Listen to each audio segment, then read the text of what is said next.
Como ya lo dijo la hermana Ofelmina, a quien le agradezco la invitación, mi nombre es John Mario Montoya, soy un sacerdote eutista del Minuto de Dios. He trabajado con la emisora Minuto de Dios 107.9 aquí en Bogotá. Trabajé en Medellín, de donde soy, donde nací, y hace un par de meses estoy trabajando, dirigiendo la obra del Minuto de Dios en el Caribe, con sede en Barranquilla, y de ahí estamos pues manejando una emisora que tenemos en Cartagena, una casa de oración, otra en Barranquilla. Bueno, he venido a compartir con ustedes este día, Día de la Misericordia.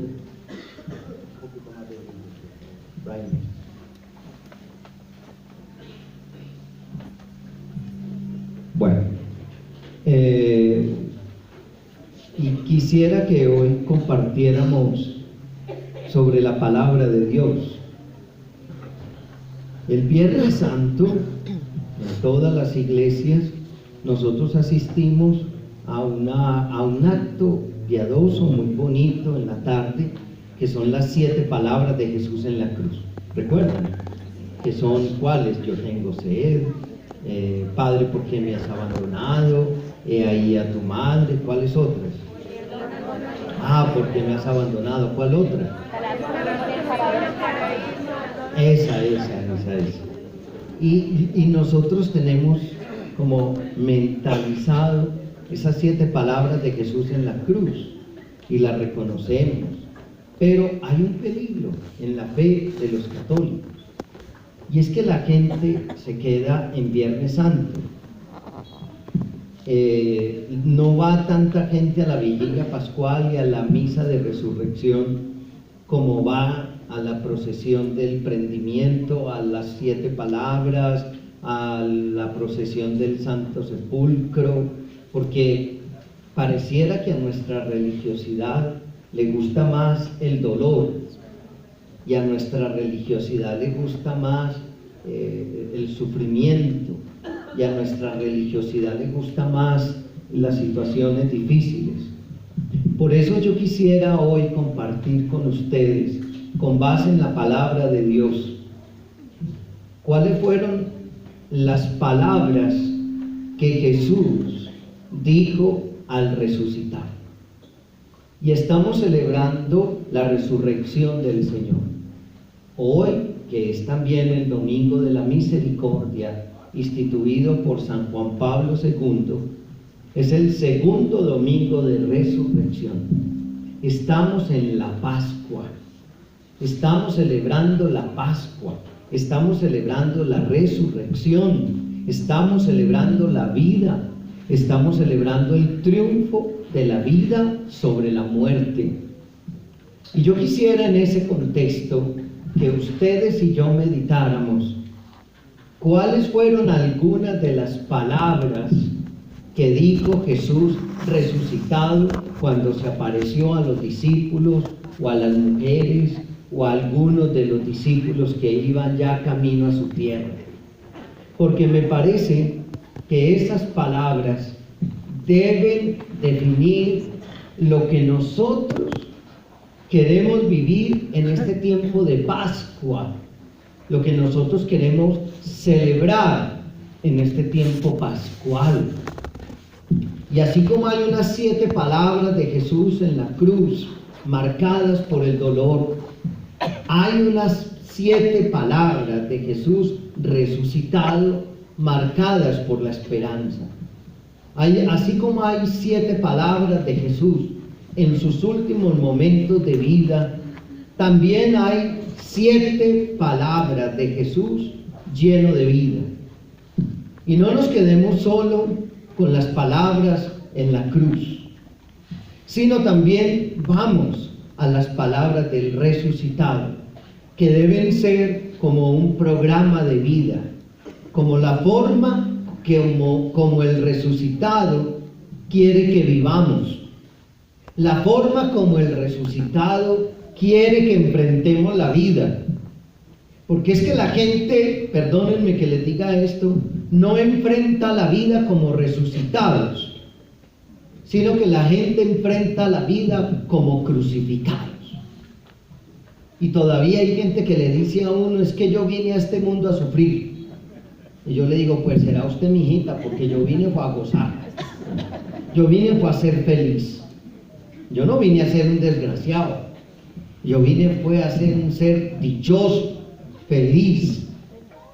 Entonces, me parece que la gente quiere vivir una religiosidad tan triste, y por eso a veces inclusive nos cuesta tanto esta manera de alabar al Señor, porque la gente, anoche yo estaba, aunque ayer en la mañana viajé de Barranquilla a Medellín, y acompañé a un grupo de jóvenes en Medellín en un retiro espiritual, y eran como 200 jóvenes, y estuvimos orando como de 8 de la noche a 12 de la noche, y terminamos con una fiesta tremenda, pero la gente que nos veía decía, pero están como borrachos. Yo les decía, sí, si hay como una borrachera, si hay como una embriaguez espiritual, porque la gente va a sus fiestas y están, pero dichosos, pero entran a la iglesia y parece que estuvieran enfermos, parece que estuvieran llenos de tristeza. Y así como en otras cosas estamos dichosos, pues con mayor razón debemos estarlo en el contacto con el Señor.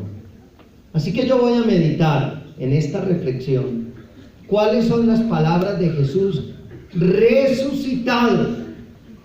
¿Cuáles son las palabras que Jesús resucitado te dice a ti en esta mañana para decirte, vive así? Para decirte, vive de esa manera. ¿Y cuáles son las 7 palabras del resucitado? La primera palabra del resucitado la encontramos en el capítulo 28 de San Mateo, versículo 10. Cuando Jesús se aparece a las mujeres, les dice esta palabra: no tengan miedo. ¿Cuál es la primera palabra que les dice? No tengan miedo. Otra vez todos. No tengan miedo. No tengan miedo. Esa es la primera palabra del resucitado. No tengan miedo. No vivan con miedo. Porque el miedo lo paraliza a uno. Ustedes y yo estamos llenos de miedo. Le tenemos miedo a la muerte. Levanten la mano los que no se quisieran morir. Levanten la mano. Yo no. Así que los que no se levantaron la mano, Señor, que se mueran hoy. Como no le tienen miedo a la muerte, se la dan de que no, yo no le tengo miedo a la muerte. Yo creo que la mayoría de los seres humanos le tenemos miedo a la muerte. Pero también le tenemos miedo a la soledad. Le tenemos miedo a la soledad. Le tenemos miedo a la enfermedad. Le tenemos miedo a que se muera nuestro cónyuge. O algunos o algunas querrán decir, no, yo no le tengo miedo, yo no veo la hora. Le tenemos miedo, vivimos en la ciudad con un miedo de que nos van a atracar, no dé papaya, le dicen a uno, no saque el celular en la calle, porque de pronto te atracan, y vivimos con un miedo, con una zozobra interior, con un miedo del futuro, y estamos aún en nuestro país hoy con una zozobra del futuro, con un miedo. Y la primera palabra del resucitado es: no tengan miedo, no vivan con miedo. Todo miedo que usted tiene lo paraliza, lo acompleja. lo aplasta. Cuando usted tiene un miedo, usted vive con zozobra interior. Y la primera palabra del resucitado es: no tengan miedo, no vivan con miedo. Eso no quiere decir que no haya situaciones amenazantes. Eso no quiere decir que no haya situaciones que me preocupen. Pero sí quiere decir que no voy a vivir con una zozobra interior continuamente. Y la primera palabra del resucitado es: no tengan miedo, no vivan con tanto miedo. ¿Acaso yo no estoy con ustedes? ¿Acaso yo no los acompaño? ¿Acaso yo no soy el Dios que va al lado de ustedes? ¿Por qué tienen tanto miedo? Y por lo menos 3 o 4 veces en los evangelios el resucitado les dice a los discípulos y a las mujeres continuamente: no tengan miedo, no vivan con miedo, no sean tan temerosos. A mí me parece, hermanos, que uno de los grandes triunfos del mal, de Satanás, en el mundo de hoy es llenarnos de miedo. Tenemos miedo del futuro. Nada más anoche, en ese retiro que les conté de jóvenes, me senté en la cena a comer con un grupo de muchachos y muchachas. Y les pregunto a ellos: ¿usted son solteros, casados? Ellos eran ya todos universitarios, otros estaban haciendo una segunda especialización, eran ya jóvenes de 28, 30 años y ya con 2 carreras. Me asombraba tanto eso. Y yo les preguntaba: ¿y ustedes están casados? No, padre. Y a una parejita que estaban casados allí les decía: ¿y ustedes tienen hijos? No, padre. ¿Y por qué? Y me decían esa parejita de muchachos: padre, traer uno jóvenes, niños a sufrir. Porque el mundo como está de horrible. Y yo les dije a ellos: ¿y quién les dijo que los traen a sufrir? Esa es la visión del mal. Uno trae hijos a sufrir. Si sus padres hubieran pensado así de usted y de mí, usted y yo no estaríamos aquí. ¿Y la vida suya ha sido muy horrible? No. ¿Ha tenido cosas muy malucas? Sí. ¿Ha tenido cosas muy difíciles? Sí. ¿Pero ha sido horrible la vida? No. Y tal vez el éxito del mal ha sido convencernos de que no hay futuro, llenarnos de miedo. Y la primera palabra del resucitado es: no tengan miedo, no vivan con miedo, no se dejen llenar de miedo, no sean miedosos. Así que cuando vayas a tu casa hoy, cuando mañana empieces a trabajar, cuando estés pensando realizar tus sueños, abrir tu empresa, abrir tu negocio, cuando estés pensando en ir al médico porque hay un diagnóstico muy complicado sobre tu salud, te vas a acordar de esa palabra del resucitado: no tengas miedo, no vivas con miedo, no estés sufriendo con ese temor angustiante de la vida, no vivas con miedo. Es la primera palabra que el resucitado nos regala en este día: no tengas miedo.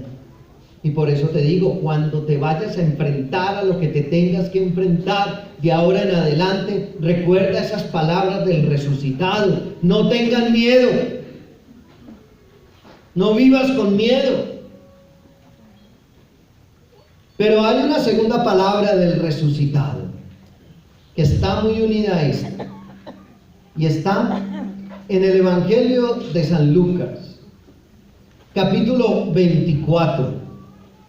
versículo 36. Estaban todavía hablando de estas cosas cuando Jesús se puso en medio de ellos y los saludó diciendo: paz a ustedes. Reciban la paz. Está muy unida a esta del miedo. Y cuando en el capítulo 21 de San Juan Jesús se aparece a los discípulos, también les dice 2 veces: paz a ustedes. Reciban la paz. Reciban la paz. Ese fue el saludo del resucitado. Reciban la paz. Vivan con paz. Estén serenos. Estén tranquilos. ¿Y qué es la paz? La paz no es solamente, como nos han enseñado últimamente en Colombia, firmar unos acuerdos de no ofensa. La paz es mucho más que eso. La paz es el equilibrio interior que Dios me da, la serenidad interior que Dios me da, la estabilidad interior que Dios me da, la tranquilidad interior que Dios me da. Esa es la paz. Y el resucitado les dice varias veces cuando se aparece: reciban mi paz. No vivan con ese miedo. Reciban mi paz. Es un equilibrio interior. A veces nosotros creemos que la paz es la ausencia de tensión, o que la paz es la ausencia de dificultades. Dios no nos ha prometido ausencia de dificultades. Dios nos ha prometido paz en medio de las dificultades. Porque a veces nosotros decimos: pero ¿por qué me pasan estas dificultades a mí? Por allá en un tiempo se puso muy de moda un libro: ¿por qué le pasan cosas malas a la gente buena? Yo me leí el libro, no me descrestó.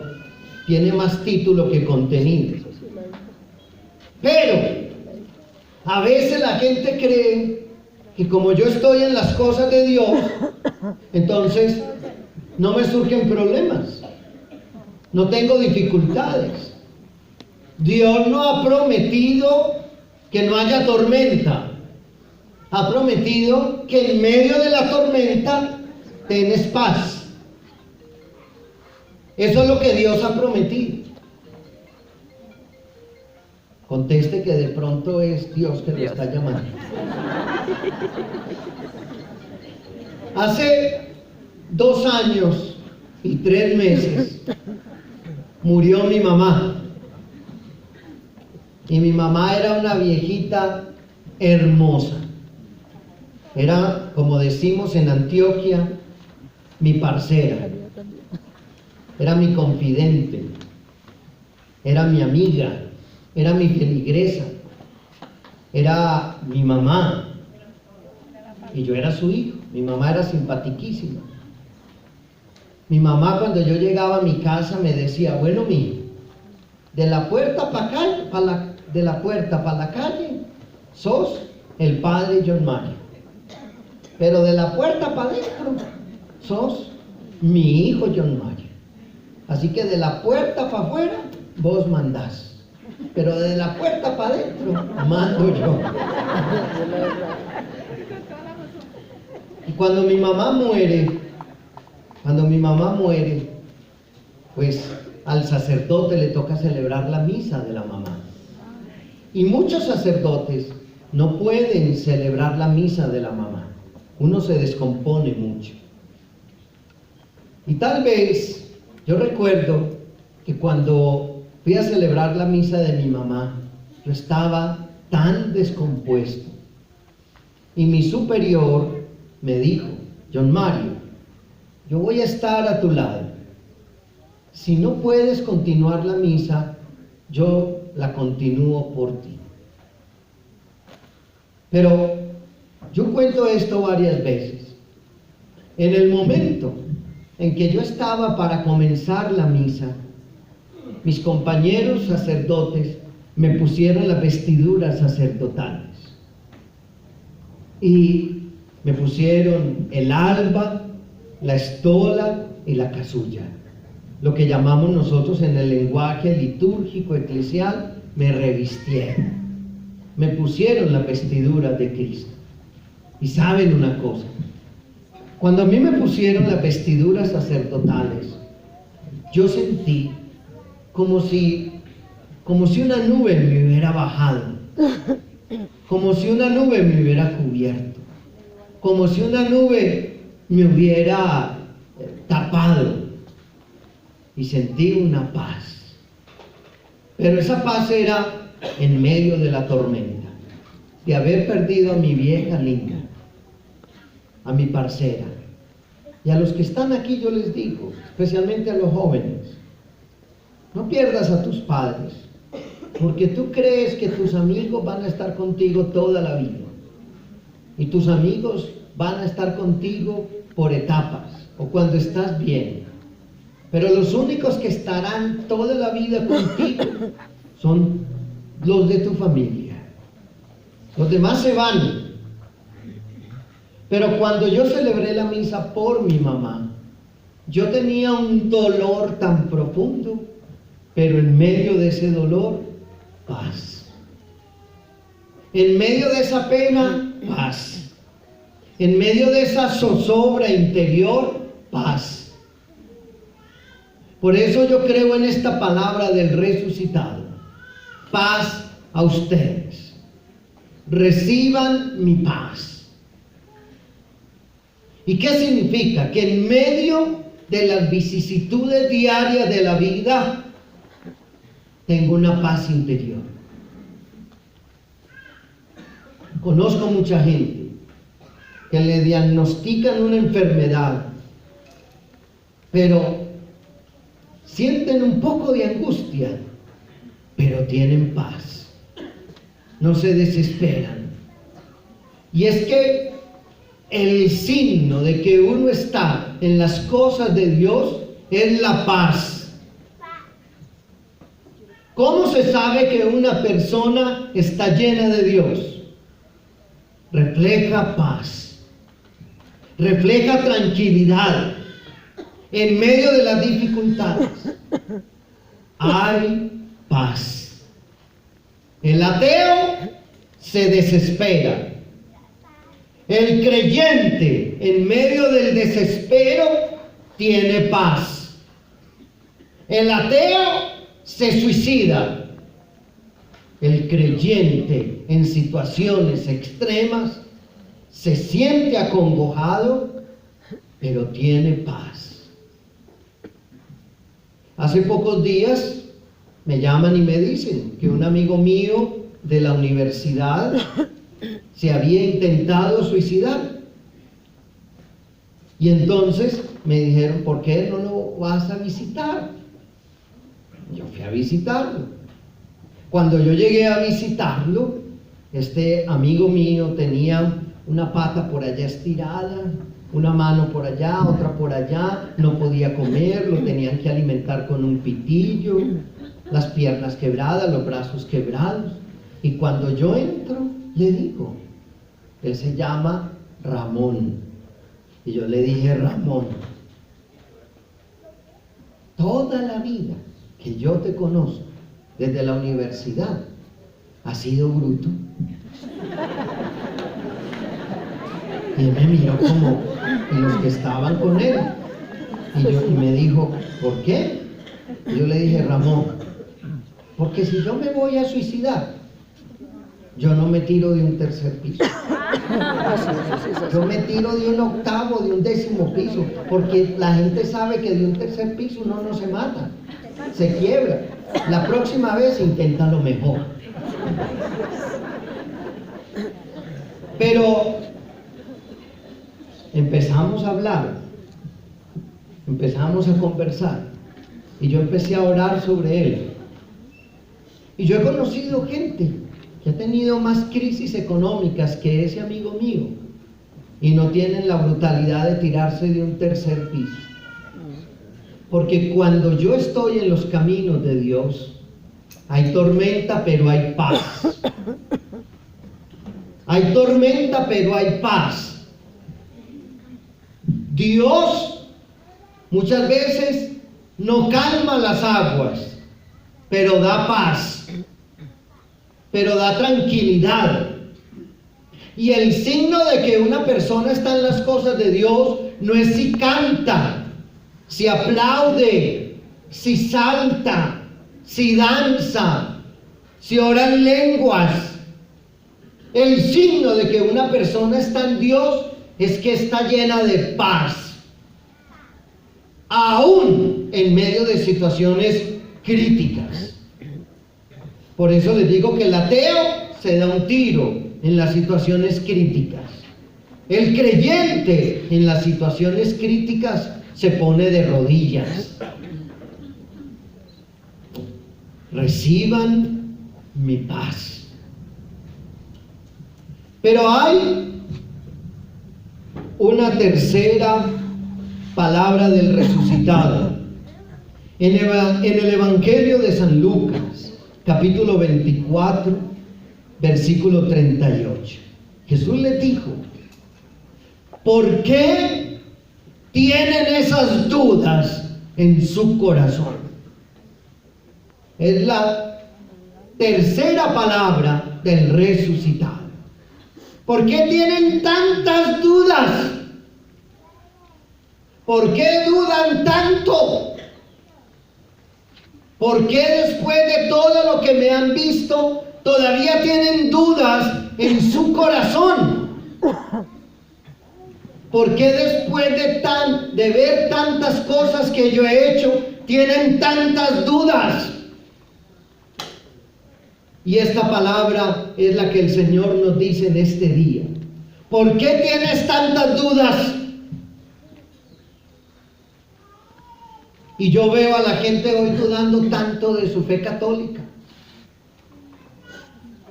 Hace días se me acerca un muchacho de mi comunidad, del Minuto de Dios en Medellín.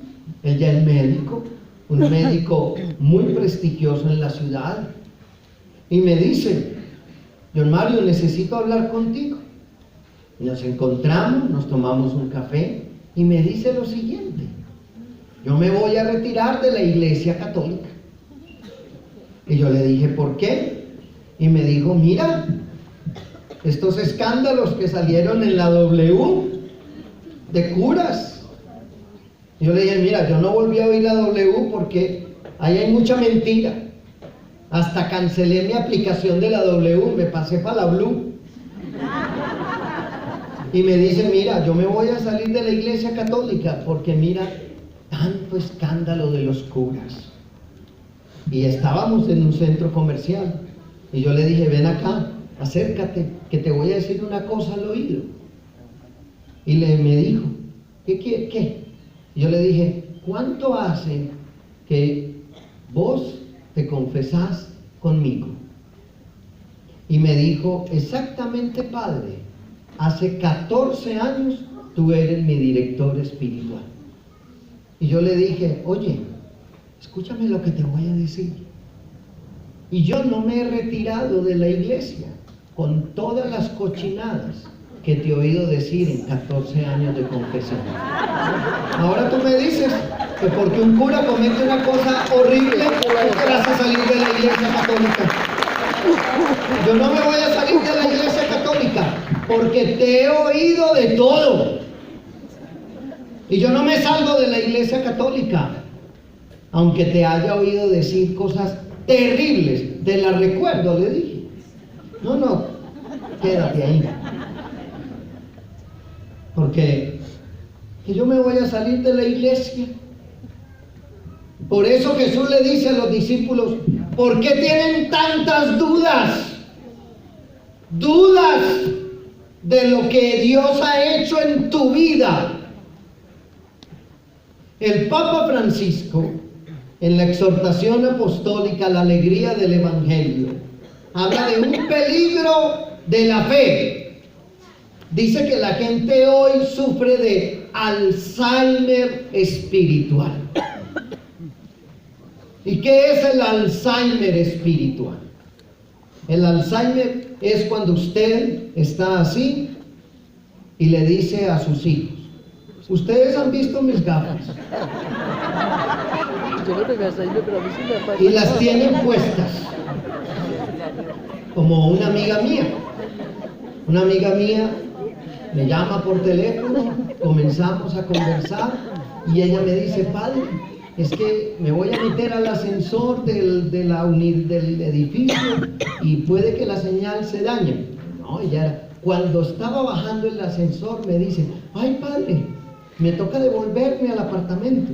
Yo le dije: ¿por qué? Me dijo: se me olvidó el celular. Yo le dije: boba, ¿no estás hablando por él? Ay, ¿verdad? Yo le dije: Alzheimer. Alzheimer es cuando se te comienzan a olvidar las cosas. Y el Papa Francisco dice que mucha gente en la iglesia hoy sufre de Alzheimer espiritual. Se olvidan en los momentos de crisis de lo que Dios ha hecho por ellos y de lo que Dios ha hecho en ellos. Se olvidan de las cosas bellas que Dios ha hecho en sus vidas. ¿Por qué tienen tantas dudas? No han visto lo que yo he hecho con ustedes. ¿Y qué has hecho conmigo, Señor? ¿Qué has hecho? Tú naciste con ropa. No, yo nací en pelota. Entonces la ropita que tienes ya es una ganancia. ¿Y tú naciste sabiendo leer y escribir? No, pues ya saber leer y escribir es una ganancia. No se te olvide los beneficios. ¿Por qué tienen tantas dudas? Hay una cuarta palabra del resucitado. En el Evangelio de San Juan, capítulo 20, versículo 29. San Juan 20, 29. Jesús le dijo a Tomás: ¿crees porque has visto? Dichosos los que creen sin haber visto. La cuarta palabra es: dichosos los que creen sin ver. Dichosos los que creen sin ver. Hay gente que le dice hoy a uno: yo creo si se sana un paralítico, yo creo si resucita un muerto, yo creo si de la hostia se desprenden gotas de sangre, yo creo si danza el sol y se van yo no sé a dónde, que porque danza el sol. El día que el sol dance, el sistema solar se acaba. Porque la gente de hoy está buscando ¿dónde hay un milagro? Fulanito de tal allá impone manos, fulanito de tal allá cura, fulanito de tal libera, fulanito de tal allá ocurrió un milagro de la Eucaristía. Y Jesús dice: dichosos los que creen sin ver.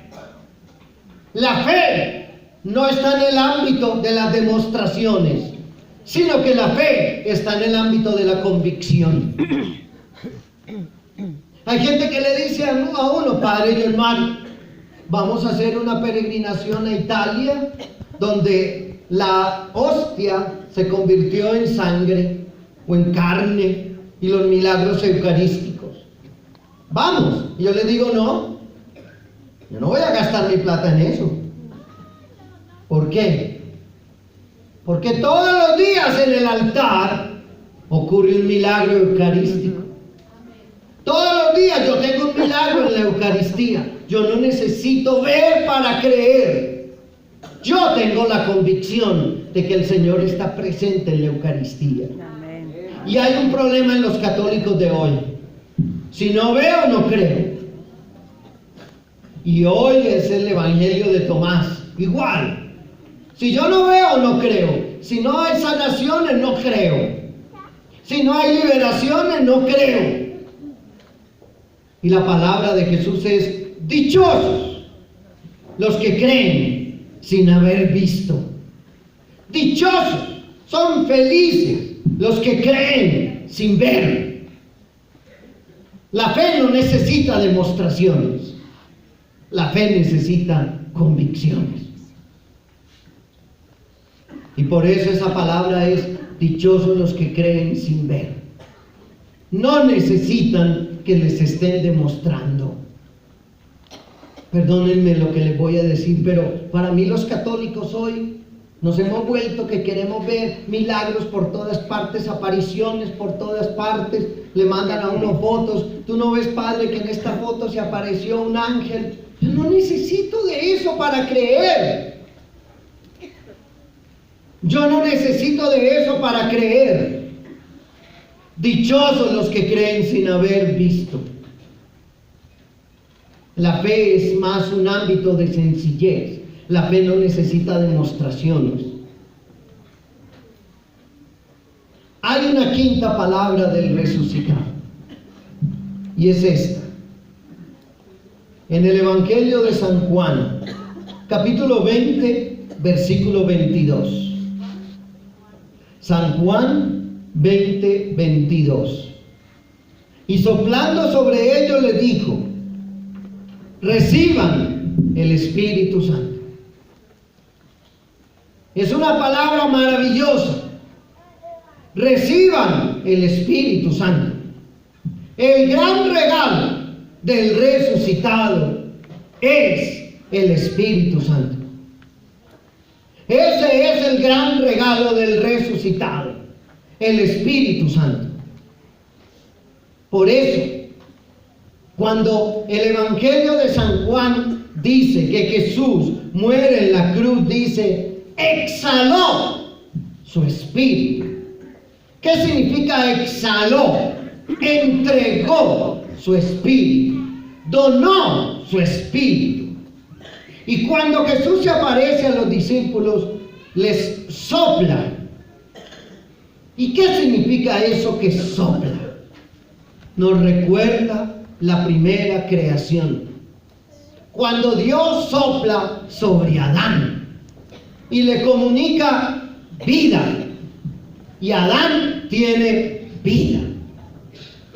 Y para el Evangelio, para los evangelios y para la primera comunidad creyente, la resurrección es el inicio de una nueva creación. Asistimos a algo realmente nuevo. Y entonces por eso dice: sopla, sopla. Les da, les comunica el Espíritu. Y el gran regalo del resucitado es el Espíritu. Sopla sobre ellos y les dice: reciban el Espíritu Santo. Reciban ese Espíritu. Reciban el Espíritu de Dios. ¿Y qué es recibir el Espíritu de Jesús? Comenzar a pensar como Jesús, a hablar como Jesús, a actuar como Jesús. Y quizás el ejemplo más vivo de ello es Pedro. Pedro, antes de la Pascua y de Pentecostés, era un cobarde, un miedoso, un traidor. Sí, el primer papa. Sí, uno quizás de los mejores discípulos. Perdónenme lo que les voy a decir. Pedro era una porquería. Pedro era una porquería. Pedro, en lenguaje de nosotros, Pedro era una chandita. Sí, no, espero no ofender sus oídos virginales, pero Pedro era una porquería. Pedro le dijo al Señor: aunque todos te traicionen, yo no te negaré. Pero después dice que lo seguía de lejos y que ante una sirvienta lo negó. Una chandita. Y Pedro le dijo al Señor: yo no te abandonaré. Pero después, en el huerto de los olivos, se la pasaba dormido. Una chandita. Pedro era una porquería. Pero después de Pentecostés y después de la resurrección, era otra cosa. Era otra persona. Una cosa extraordinaria se obró en él. Tanto que en el capítulo 2 del libro de los Hechos de los Apóstoles, después del Pentecostés, Pedro el cobarde les dice a los sacerdotes, lo negó ante una sirvienta, pero ante los sacerdotes les dice: ustedes lo mataron, ustedes lo crucificaron, de cobarde a valiente. Pero después, en el capítulo 4 del libro de los Hechos de los Apóstoles, dice que Pedro con Juan iban al templo a las 3 de la tarde y que había un ciego de nacimiento que estaba a la entrada del templo. Y el ciego los miró y les pidió una limosna. Y Pedro lo miró y le dijo: míranos. Y Pedro le dijo: hombre, oro y plata no tenemos, mas lo que tenemos, eso te doy. En el nombre de Jesús de Nazaret, levántate y anda. Y dice que lo tomó de la mano y el hombre se puso en pie y entró al templo cantando y alabando a Dios. ¿Y qué pasó? Que esa porquería comenzó a actuar como un resucitado. Y después, en el capítulo 5 del libro de los Hechos Apostólicos, dice que sacaban los enfermos a la calle para que siquiera la sombra de Pedro los tocara. Y cuando los tocaba la sombra de Pedro, quedaban sanos. ¿Qué pasó en ese hombre? Eso del Señor. Reciban el Espíritu Santo. Reciban el poder de Dios. Reciban la fuerza de Dios. La palabra del resucitado es: reciban el Espíritu Santo. Sean una nueva creación. Sean unos hombres nuevos. Sean unas mujeres nuevas. A mí me parece que lo que estamos viviendo en la iglesia es muy bonito, porque yo asistí a una vigilia pascual y eso tiraban globos y había humo y pólvora y un resucitado que se levantaba. Pero al otro día, la gente igual de triste. El problema no es show, me perdonan. El problema es vivir como resucitado. Y eso solamente me lo da el Espíritu Santo. Esa fuerza solamente me la da el Espíritu Santo. Y por eso Jesús les dijo: reciban el Espíritu Santo. Reciban el poder que viene de lo alto. En el capítulo 24 de Lucas, versículo 49, Jesús les dice: no se vayan, quédense hasta que reciban el poder que viene de lo alto. Y se estaba refiriendo al Espíritu. Esa palabra del resucitado es: reciban Espíritu Santo. Reciban esa fuerza de lo alto. Vive como un resucitado. Vive como uno que ha recibido al resucitado por dentro. ¿Qué fue lo que le pasó a Pedro? Que comenzó a actuar como Jesús. Comenzó a vivir como Jesús. Esa palabra a mí me impacta. Reciban el Espíritu Santo. Hay una sexta palabra que está en el Evangelio de San Mateo, capítulo 28, versículo 10. Ya leímos la primera parte de ese capítulo 28, versículo 10. Y la segunda parte dice: vayan a decir a mis hermanos que vayan a Galilea y allí me verán. Y cuando el Señor resucitado se aparece a los discípulos varias veces, les dice: vayan a Galilea, vuelvan a Galilea. ¿Ellos dónde estaban cuando Jesús muere? ¿En qué ciudad estaban? En Jerusalén. En Jerusalén. Pero ellos, ¿de dónde eran? De Galilea. ¿Jesús de dónde era? Era Galileo. Pero estaban en Jerusalén. ¿Y por qué cuando Jesús resucitado se aparece y les dice: vayan a Galilea? ¿Qué pasó en Galilea? Allá fue donde empezó todo. Inclusive el libro de los Hechos de los Apóstoles dicen: porque la cosa comenzó en Galilea. En Galilea fue donde llamó a los primeros discípulos. Una de las cosas bonitas cuando uno va a Tierra Santa es estar a la orilla del lago de Galilea. Es seguro que Jesús tocó esas aguas, tocó ese lugar. Y es que la cosa comenzó en Galilea. Cuando Jesús les dice a los discípulos: vuélvanse para Galilea, ¿qué quiere decir? Recomiencen. Hay que estar recomenzando todos los días. Vuelvan al principio. Vuélvanse a enamorar. Vuelvan a hacer una lectura de la historia desde la Pascua. Porque Galilea es el comienzo, es el origen. ¿Y cuál es tu Galilea? Tu recomenzar. ¿Cuánta gente ha comenzado en el camino de Dios y se han enfriado? Y Jesús dice: vuelve a Galilea.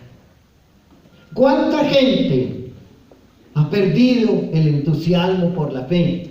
Y Jesús les dice: vuelve a Galilea. Recupera tu fe. Recupera la esperanza. Vuelve a Galilea. ¿Cuál es tu Galilea? Galilea es los lugares donde Dios le ha hablado a uno al corazón. Galilea es los lugares, los espacios, las personas que le devuelven a uno la fe. Yo tengo un grupito de amigos en Medellín. Somos como 8 o 9. Somos un grupito de gente que ha caminado en la fe. Y cuando alguno o alguna de ese grupito está en crisis, nos pone un mensajito y nos dice: necesito regresar a Galilea. ¿Y qué es regresar a Galilea? Necesito volver a hablar con mis amigos del alma. Inmediatamente nos reunimos, hablamos, que me está pasando esto con mi esposo, que esto con mi esposa, que tengo esta dificultad, y entre todos hablamos, nos tomamos algo, oramos, y uno sale restablecido. Yo también, como sacerdotes, a veces a ellos les he dicho: necesito volver a Galilea, porque me siento cargado, cansado, desanimado. Y entonces nos reunimos otra vez. Uno está viviendo en otra parte, otro se fue a vivir a una finca cerca de Medellín, pero nos volvemos a encontrar y decimos: este es nuestro Galilea. Son los amigos del alma, los amigos entrañables. Y uno necesita de esos Galileas. Después de la muerte de mi mamá, solamente quedamos mi hermana mayor, mi hermana menor y yo. Somos 3 hijos, nada más. Mis hermanas no tienen hijos, no se casaron, o sea que somos los 3. Pero a veces no hay nada mejor para mí que ir a la casa con mis hermanas. Esa es mi Galilea, el lugar de reposo, de tranquilidad, donde soy yo como soy. Y a veces ustedes y yo necesitamos nuestros Galileas. nuestros amigos que nos recomponen, nuestra comunidad que nos entusiasma. Vuelvan a Galilea.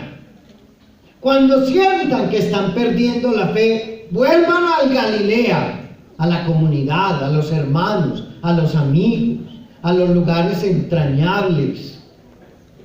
Una canción que canta Mercedes Sosa dice que uno vuelve siempre a los lugares donde ha amado la vida.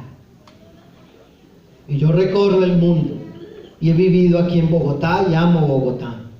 Y ahora estoy en la costa y he vivido en muchas partes, pero para mí no hay como regresar a mi tierra. Es mi Galilea.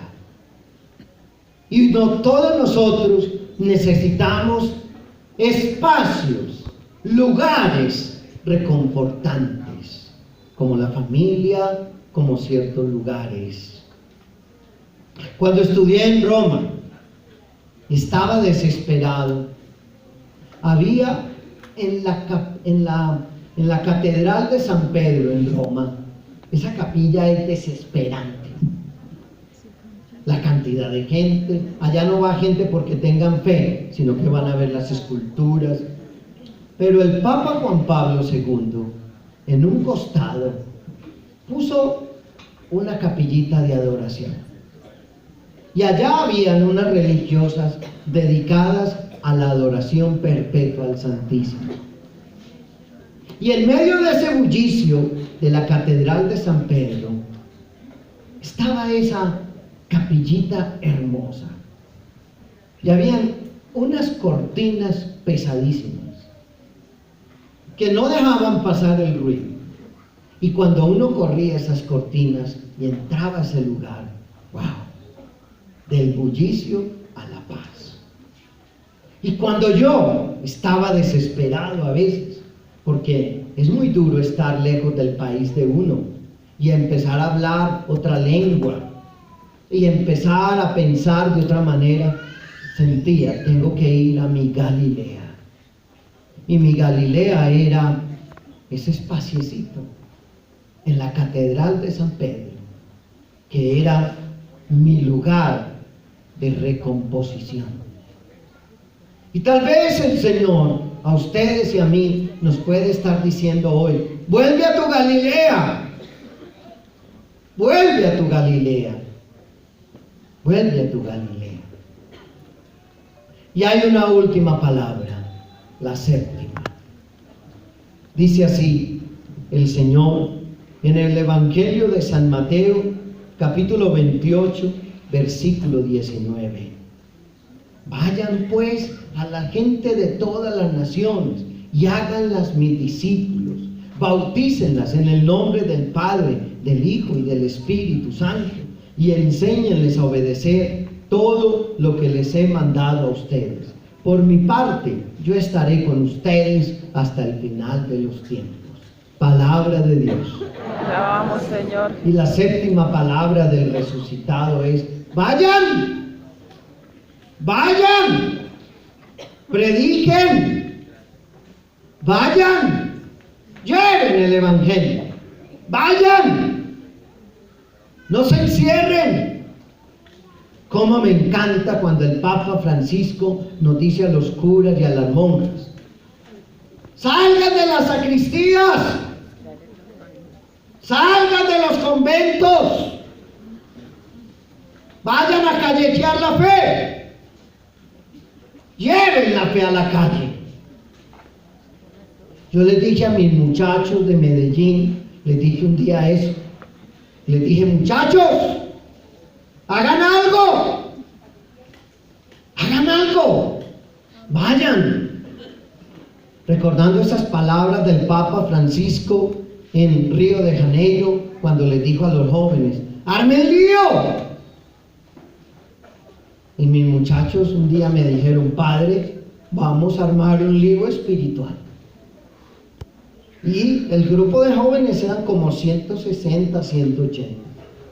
Y un día se fueron ahí afuera de Unicentro en Medellín y dijeron: vamos a armar un lío. Y entonces hicieron unos carteles inmensos y decían: ¿quiere que oremos por usted? Vea, la hermanita se está durmiendo. Dale, Señor, el descanso eterno. Yo de aquí veo que él se está durmiendo. Y el que se duerma lo despacho. Y tengo muy buena mano, no me dura 24 horas. Óiganme pues. Y mis muchachos pusieron unos letreros grandes y decían, ¿quiere que oremos por usted? Y cuando el semáforo se ponía en rojo, le decían a la gente, baje el vidrio. Y la gente bajaba el vidrio y le decía, ¿quiere que oremos por usted? ¿Ustedes son católicos o protestantes? Católicos, no ve el cura ahí, porque me pusieron ahí de primero. Qué raro, porque los católicos no oran por nadie. Entonces, ¿quiere que oremos por usted? Sí. Estacione su carro aquí y oramos. Y era la gente en el carro sentada y los muchachos en la calle imponiendo las manos. Y la gente los miraba raros y yo les decía, muchachos, no abran los ojos porque la gente los está mirando como animal raro. Pero mis hermanos, la palabra de Jesús es, vayan, prediquen, prediquen. ¿Sabe que a mí me ha impresionado una cosa de los testigos de Jehová? Ustedes los ven todas las mañanas, toda la tarde, en una esquina, parados, con unas revistas, hablando. No sé cuántos conseguirán, pero ahí están. Y veo jóvenes, y unas abuelitas, y hombres, y mujeres, jóvenes. Y los veo predicando. Y yo me he dicho a mí mismo, ay, qué bueno que muchos católicos hicieran eso. Porque los católicos no salen a predicar. Nos da pena que nos vean con la Biblia. No, qué pena. La gente le dice a uno, a ver, ¿quiénes trajeron la Biblia? 20. ¿Quiénes trajeron el celular? 500. Y la palabra de Jesús es, vayan, prediquen, no se quejen más. Y entonces un muchacho me dijo, te va a parar la caña, padre. Me voy a inventar una manera de hablar de Jesucristo. ¿Y saben qué hacía ese muchacho? Cogía el celular y marcaba cualquier número y le contestaban, aló, y le decía, antes de que usted me cuelgue, no le voy a vender nada, ni solamente le quiero decir que Dios le ama y que usted es importante para Dios. Y me decían, muchos me cuelgan el teléfono, otros me decían, hijo de tanta, no moleste. Pero aún más de una vez alguien me ha dicho, gracias, porque en este momento me iba a suicidar. En este momento estaba con una tristeza terrible. ¿Y usted qué hace? Y el muchacho de mi grupo le decía, lo único que le digo es, vaya a su parroquia, vaya a misa y rece el rosario. No más. Porque a veces nosotros decimos, pero véngase para mi grupo. Porque nosotros en la Iglesia Católica nos hemos vuelto muy proselitistas. Vengan a mi grupo es el mejor. Yo no rescato a la gente para mi grupo, yo lo rescato para Jesucristo. Y la última palabra de Jesucristo es, vayan, hablen de Jesucristo. El día que usted haga algo por Dios, Dios hará más por usted. Amén. Porque es que nosotros, hermanos, nos hemos vuelto tan pedigüeños. Nos hemos vuelto tan pedigüeños. Y está bien, hay que pedirle a Dios. Pero además de preguntarte qué puede hacer Dios por mí, podrías hoy también preguntarte, ¿y qué puedo hacer yo por Dios? La gente está tan embebida, a veces Perdónenme lo que voy a decir, yo confieso tanta gente, atiendo tanta gente, y viene la señora, viene el señor, y que mi hijo que no quiere ir a la iglesia y que yo lo voy a obligar. Yo le digo, doña, deje de preocuparse tanto, pero haga algo por Dios, haga algo por Dios, y Dios hará algo por usted. Estamos pendientes, que me dolió, que me oren, que me dolió, que me sanen. Haga usted algo por Dios. Y la última palabra del resucitado es: vayan, evangelicen, prediquen, llenen a Bogotá de la buena nueva, llenen a Bogotá del evangelio, llenen a Bogotá de Jesucristo, llenen a esta ciudad de Cristo. Ahí sí a la gente, cuando están cerca las elecciones, ahí sí ponen en su carro o un afiche de Petro o de Iván Duque o de La Calle o de Fajardo. Pero en Semana Santa yo no veo a ninguno con un afiche de Cristo. Porque que nos vean con un afiche de Fajardo, de Duque, de La Calle, de, ¿cuál es el otro? Vargas Lleras. Vargas Lleras. Yo no sé por qué ese siempre se me olvida. De pronto me da un coscorronazo. Y la gente es muy orgullosa. Muy orgullosa. Yo vengo de Medellín, ahorita, y la ciudad estaba empapelada, porque hoy hay clásico. Los que son del verde, los que son azul y rojo del Medellín. Y la gente toda en sus carros, toda la ciudad está hoy en función de ese partido. No se habla de otra cosa. Qué bueno que los católicos un día dijéramos: voy a poner un afiche de Cristo. Algo que diga: estoy con Dios, Dios me ama. Mis hermanos, la séptima palabra es: vayan, prediquen, vayan, lleven la buena nueva, vayan, evangelicen, lleven la buena nueva. Y dice el Señor: por mi parte, yo estaré con ustedes siempre, siempre. A mí me encanta eso. Yo estaré con ustedes siempre. Ay, Padre, pero no me he confesado. Estaré con ustedes siempre. Ay, Padre, pero no fui a misa el domingo. Estaré con ustedes siempre. Ay, Padre, pero no hice el rosario de la misericordia a las 3. Estaré con ustedes siempre.